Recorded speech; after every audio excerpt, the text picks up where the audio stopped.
2021 বৰ্ষৰ IOCL Digboi GNM আৰু BSc নাৰ্ছিঙৰ application form আহিছে কেণ্ডিডেটক জনাই দিয়া হৈছে। তাৰ পিছত ফৰ্ম কেনেকৈ ফিল আপ কৰিব লাগে কেণ্ডিডেটক জনাই দিয়া হৈছে। ফৰ্ম ফিল আপ যিসকলে কৰিছে সেইসকল কেণ্ডিডেটৰ নেক্সট প্ৰচেছ কি হ'ব এই ভিডিঅ'ত জনাই দিয়া হ'ব। যেতিয়া কেণ্ডিডেট ফৰ্ম ফিল আপ কৰিছে তেতিয়া কেণ্ডিডেটৰ কোনো ধৰণৰ ডকুমেণ্টছ আপলোড কৰিব নালাগে। তাতে কোনো ধৰণৰ ডকুমেণ্টছ বিচৰা নাই, একো ডকুমেণ্টছ বিচৰা নাই। বহুতে কৈছে সাবমিট কৰিছে, একো এপ্লিকেশ্যন নম্বৰ পোৱা নাই, একো ডিটেইলছ পোৱা নাই বা ফৰ্ম পোৱা নাই। তাতে কোনো ধৰণৰ ডকুমেণ্টছ বিচৰা নাই আৰু কেণ্ডিডেট সাবমিট কৰাৰ পিছত কোনো ধৰণৰ এক্সট্ৰা ফৰ্ম নাপাব কেণ্ডিডেট। জাষ্ট গুগল ফৰ্মৰ জৰিয়তে কেণ্ডিডেটৰ ডিটেইলছখিনি লৈছে। এতিয়া নেক্সট প্ৰচেছ কি হ'ব জানি লওক। ইম্পৰ্টেণ্ট পইণ্টখিনি জনাই যাব।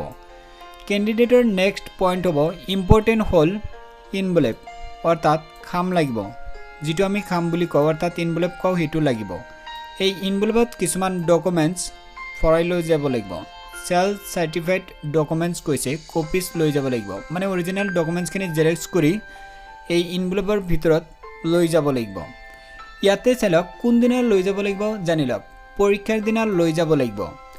যিটো ইনভেলপ অৰ্থাৎ যিটো আমি খাম বুলি কওঁ, সেই খামৰ ওপৰত লেবেল লগাব দিছে, মানে এনেকৈ লিখিব দিছে নেম অফ দ্য এক্সামিনেশ্যন, এনেকৈ লিখা আছে চেম টু চেম লিখিব, CSRN 2021 চেম টু চেম এনেকৈ লিখিব। তাৰপিছত ৰোল নম্বৰ, যেতিয়া এক্সাম হ'ব তেতিয়া কেণ্ডিডেট লাভ কৰিব ৰোল নম্বৰ, সেই ৰোল নম্বৰটো ইয়াতে লিখিব।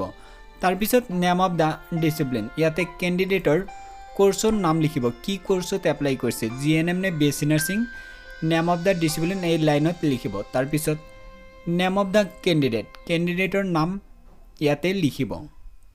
আৰু ইয়াতে কৈছে যে কেণ্ডিডেটৰ কোনো ধৰণৰ হাৰ্ড কপি জমা দিব নালাগে, বাই পোষ্টত পঠাব নালাগে, ইয়াতে জনাই দিছে।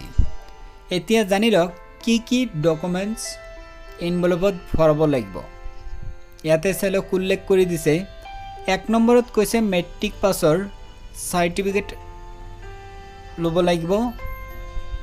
ইয়াতে কৈছে মেট্ৰিকৰ ডকুমেণ্টছ বিচাৰিছে, জন্মৰ প্ৰমাণ হিচাপে ডকুমেণ্টছ বিচাৰিছে, চাৰ্টিফিকেট বিচাৰিছে।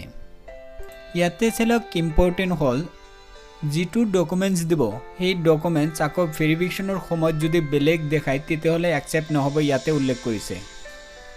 আৰু ইয়াতে চালক কাষ্ট চাৰ্টিফিকেট দিব লাগিব।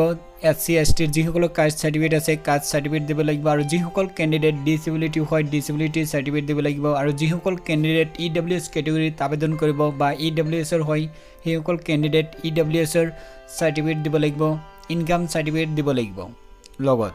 তাৰপিছত ইয়াতে কৈছে যে ক্লাছ 10 আৰু 12ৰ মাৰ্কশ্বিট আৰু চাৰ্টিফিকেট দিব লাগিব।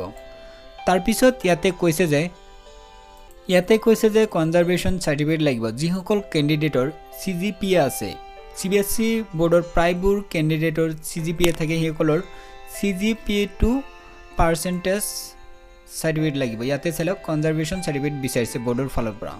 তাৰপিছত ইয়াতে কৈছে যে 5 নম্বৰত কৈছে ইনকাম চাৰ্টিফিকেট লাগিব, এইটো ইম্পৰ্টেণ্ট। আৰু ইয়াতে চালক ইম্পৰ্টেণ্ট হ'ল যে ইয়াতে উল্লেখ কৰিছে তাৰিখ, ইয়াতে চালক ইম্পৰ্টেণ্ট ডেট উল্লেখ কৰিছে ইনকাম চাৰ্টিফিকেটৰ। ইয়াতে কৈছে যে 1/4/2021 পিছত হ'ব লাগিব ইনকাম চাৰ্টিফিকেট। যিসকলে 2021 চনত ইনকাম চাৰ্টিফিকেট ওলাইছে সেইসকলৰ 1/4/2021 পিছৰ চাৰ্টিফিকেট হ'ব লাগিব, সেইটোহে কামত দিব। তাৰপিছত ইয়াতে চালক ইয়াতে PRC বিচাৰিছে, কেণ্ডিডেটৰ PRC দিব লাগিব। এইখিনি ডকুমেণ্টছ ইনভেলপ অৰ্থাৎ খামত ভৰাই তাৰপিছত খামৰ ওপৰত এইখিনি লিখি তাৰপিছত পৰীক্ষাৰ দিনা জমা দিব লাগিব। য'ত এক্সাম হ'ব সেই এক্সামৰ ভেন্যুত জমা দিব লাগিব, ইয়াত উল্লেখ কৰিছে। এইখিনি আছিল ইম্পৰ্টেণ্ট পইণ্ট।